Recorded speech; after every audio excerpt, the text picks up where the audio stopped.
hemos visto que ha generado polémica todo este tema y queremos profundizar, por supuesto, más todo esto. Nos encontramos acá en el estudio con el director del Departamento de Derecho Procesal de la Universidad Central, Jorge Correa, y también con el director del área corporativa de la Sociedad Legal Consultores, Luis Eduardo Cantellano. ¿Cómo están? Bienvenidos. Buenos días. ¿Qué tal, abogado? Buenos días. Hola, buenos días, Germán. Tratemos de primero despejar un poco, de acotar la discusión, porque veíamos algunas respuestas de nuestros telespectadores que decían, sí, está muy bien, mejor transparencia, incluso lo hemos escuchado, otras personas, está muy bien que se sepa. Una discusión es si está bien o no está bien que se sepa. Ustedes son abogados, lo saben, el Poder Judicial tiene sus fallos a vista y paciencia de todos nosotros, con sus vistos y considerando, de manera que no hay secretos aquí. Habrá barreras de entrada para los que no son expertos en Internet o en Poder Judicial, pero ahí están. Más bien la discusión, y que tiene más sentido, sobre todo con especialistas como ustedes, es si corresponde o no que sea el gobierno, el Poder Ejecutivo, el que tiene esta iniciativa y que financia la iniciativa. Quiero partir preguntándole a usted, Luis Eduardo, que está a favor de esto. ¿Por qué está a favor? A ver, en realidad nosotros hemos venido discutiendo en Sociedad Legal este tema hace bastante tiempo. Lo hemos llevado a la palestra, digamos, en el área académica también. Y consideramos que, en primer lugar, esta no es una institución que lesione ningún tipo de normativa de carácter legal, constitucional, ni tratado alguno que haya suscrito Chile en relación a estas materias. Y básicamente porque la Constitución, en el artículo 76, establece claramente que ni el gobierno ni el Poder Legislativo pueden entrometerse, pueden hacer revivir procesos fenecidos, en el fondo conocer causas, revisar fundamentos de otro poder del Estado, que en este caso es el Poder Judicial. Lo que establece esta institución del Observatorio Judicial, en el fondo, es entregar a un ente independiente, distinto del gobierno, más que revisión, porque también se ha utilizado ese verbo, que es el verbo que utiliza además la Constitución, sino que en el fondo la recopilación de antecedentes. El presidente Piñera ha hablado de fiscalización, ha hablado de recopilación. Yo creo que ese es un tema que efectivamente es necesario revisar, por cuanto hoy día la Constitución prohíbe efectivamente que se superpongan competencias entre los poderes del Estado. Sin embargo, si uno lo lleva esto a un tema más docente, más académico, probablemente podría encontrar de que hoy día, en la dinámica política que nos encontramos naturalmente, este tema de la separación de los poderes tan romántico de Montesquieu, la Revolución Francesa, hoy día prácticamente no existe. Hoy día, en virtud de la dinámica política, lo que existe es una interrelación entre los poderes.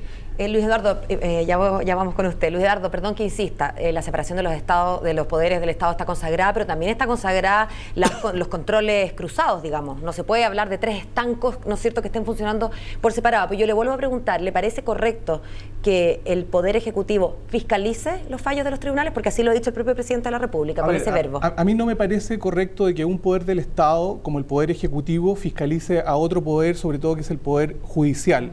Lo que se ha propuesto con esta institución, tanto en el programa político de la candidata Evelyn Matei y lo que finalmente se ha manifestado en la prensa, es precisamente la creación de un ente independiente y autónomo que fiscalice, que en el fondo revise, que en el fondo exponga a la ciudadanía de manera fácil, de manera absolutamente detallada, cuáles son los fallos, que por cierto no son todos los fallos, son ciertos fallos que tienen una connotación nacional importante, e incluso no tan solo se está refiriendo al ámbito de la delincuencia, sino que se está refiriendo también a ámbitos, por ejemplo, medioambientales. Hace muy poco hemos visto fallos que realmente llevan a pensar a las escuelas de derecho, a quienes nos dedicamos a este tema, a pensar, digamos, qué ha pasado, por ejemplo, con el procedimiento de un recurso de protección vinculado al tema de la central termoeléctrica Castilla, que terminó, disculpe Paola, en una conciliación entre las partes. Entonces, ¿quién entiende eso?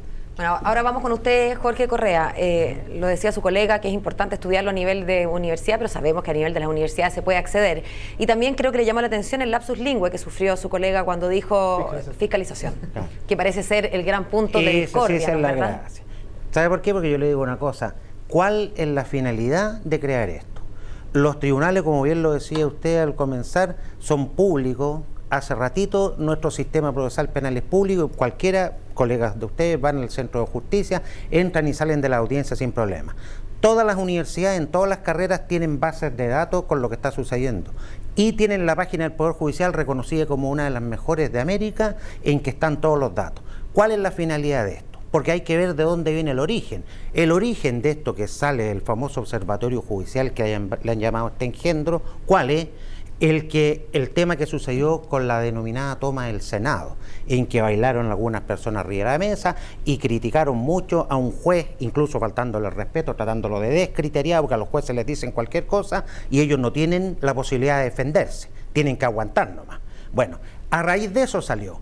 Pero yo me pregunto una cosa, si ustedes ven, ¿por qué no criticaron, por ejemplo, cuando el hijo del señor Carlos Larraín, el senador, atropellando a una persona en estado de ebriedad, lo dejan en libertad? Yo no escuché ninguna voz que dijera que ese magistrado, ese juez de garantía, era un descriteriado o era un desubicado. Don Jorge, pero yo creo que no hay que tratar de personalizarlo en Mariano Rendón o en el hijo del senador. Es que de ahí parte todo. Está bien, pero más allá de dónde parta o de las críticas si corresponden a este caso o al otro caso, creo que lo importante es centrarse como en el tema de los principios. Si a usted le parece que tiene asidero esta lógica que se plantea desde el Ejecutivo en este momento, porque lo planteó la candidata y luego lo tomó el Ejecutivo, de hacer esto de transparentar y de ver cómo están funcionando los jueces, y de repente como que se arranca la palabra fiscalizar, hay que decirlo. Yo creo que el sistema, como le decía recién, está transparentado y es absolutamente indebido porque tanto la Constitución Política como el Código Orgánico de Tribunales y el Código Penal lo sanciona como delito la intromisión en lo que es el Poder Judicial. Es verdad lo que dice el colega, que ya ese concepto romántico de la separación de poderes, pero a nosotros en la Escuela de Derecho nos enseñan y enseñamos que se habla de funciones. Hay función jurisdiccional, función legislativa, función ejecutiva, porque el Estado es uno solo, que se entrecruzan. Lo que no significa eso, que un poder o una función como la ejecutiva se puede inmiscuir directamente en la función jurisdiccional, como se trata en este caso. Pero a ver, a mí me llama la atención esto de la palabra que se superpongan unos poderes por sobre otros, independiente de lo que se ha estado hablando estos últimos minutos. ¿En qué sentido? ¿Qué pasa si el Poder Judicial un día se le ocurre, creamos un observatorio a la Cámara de Diputados para ver qué tipo de leyes son las que discuten, que nos atañan directamente para ciertas decisiones dentro del Poder Judicial? ¿Qué pasaría en ese caso? Porque si se hace esto, financiado por el Poder Ejecutivo, uno podría pensar que el Poder Judicial podría crear un observatorio también financiado por el Poder Judicial. En ese sentido, estamos entrando en una discusión que es compleja y que puede llevar quizás a problemas mayores si es que no se sabe manejar bien, en cierto sentido. A mí no me cabe la menor duda que sí. No me cabe la menor duda que sí, porque el sistema existe. Y la sola finalidad de crear este que le han denominado elegantemente observatorio judicial es lisa y llanamente, digámoslo con todas sus palabras, formar una lista negra de los jueces que a cierto sector político no le gusta cómo resuelven, porque usted debe saber que los jueces los nombran después del Poder Ejecutivo, de ternas que manda el presidente, la Corte Suprema o las Cortes en tratándose de otros casos. Entonces resulta que ese funcionario, ese juez que esté en esta lista negra, lisa y llanamente no va a ascender. ¿Y para usted, Luis? La verdad de las cosas es que yo creo que acá se ha creado una discusión casi inoficiosa, producto de que, en primer lugar, la institución que se está planteando es, primero, se encuentra en uno de los proyectos, digamos, de políticos de una de las candidatas a la presidencia, en primer lugar, y en segundo lugar, lo que ha manifestado el gobierno es su intención de aplicar una institución que hoy día, en primer lugar, no existe, que se pretende instaurar en esta primera etapa con una marcha blanca, que se ha elegido de manera directa y que probablemente podríamos discutir quizás la forma de elección de la institución que va a realizar esta recopilación, esta información. Pero yo voy al fondo del asunto, Germán, Paola. Básicamente, hoy día los poderes del Estado lo que pretenden es entregar mayor información. Chile está accediendo, digamos, a grupos económicos y a grupos internacionales muy importantes como la OCDE. Existen ciertos parámetros precisamente de entrega de la información. Tenemos una ley de transparencia, tenemos una ley que de alguna manera nos ayuda a nosotros a entregar mayor información a la gente. Hoy día tenemos una ciudadanía empoderada que precisamente en teoría demanda mayor información. Lo tiene el Congreso en su página web respecto de las leyes que va dictando, un resumen ejecutivo, leyes de carácter fácil, nombres populares, precisamente para que la gente acceda y conozca cuál es la legislación que en ese sentido le atañe. ¿Por qué no hacerlo con el Poder Judicial si ya sabemos que efectivamente esta recopilación de antecedentes lo realizan hoy día editoriales a través de gacetas jurídicas, fallos del mes, entre otros? Entonces, lo que se pretende acá es politizar una decisión que hoy día es una información de carácter pública.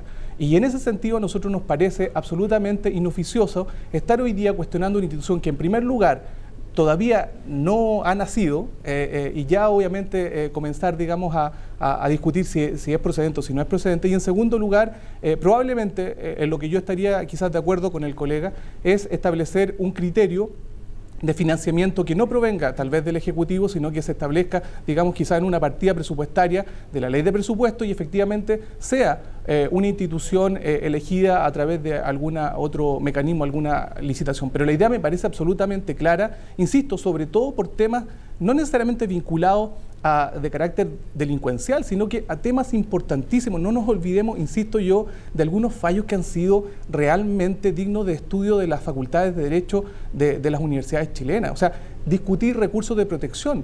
Hoy día pareciera ser de que el Poder Judicial es un poder sacrosanto, que no se puede absolutamente opinar ni pronunciar absolutamente nada. Yo me recuerdo, digamos, la opinión de una ministra de Estado, digamos, del gobierno del presidente Piñera, refiriéndose sobre un fallo, particularmente el caso Castilla, e inmediatamente se dejaron caer todas las opiniones políticas de que había una intromisión. Entonces, yo creo que acá efectivamente lo que se está haciendo, se está sacralizando a un poder del Estado que es parte de nosotros, es parte de esta dinámica política y que también, a mi juicio, no ha asumido algunas responsabilidades en lo que está viviendo nuestro país en este momento. Se va a seguir discutiendo este tema in extenso, estamos seguros. Muchas gracias a ambos por acompañarnos. Muchas gracias. Que estén bien. Okay. Hasta luego.